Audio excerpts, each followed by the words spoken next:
সেলটি date of birth থেকে current date পর্যন্ত তার টোটাল ইয়ার, মান্থ এবং ডে কীভাবে ক্যালকুলেশন করা যায়।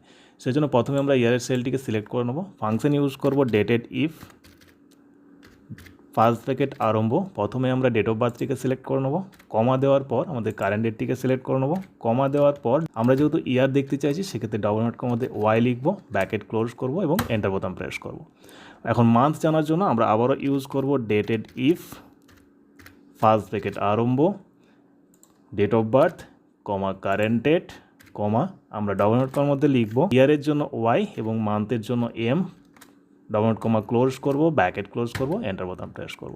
এখন ডে জানার জন্য আমরা আবারও ইউজ করব ডেটেড ইফ ফার্স্ট ব্র্যাকেট আরম্ভ, date of birth comma current date comma double quote কমার মধ্যে আমরা লিখব মান্থ এবং ডের জন্য ডি, ডাবল নট কমা শেষ করে ব্র্যাকেট ক্লোজ করে এন্টার বোতাম প্রেস করলে আমাদের এখানে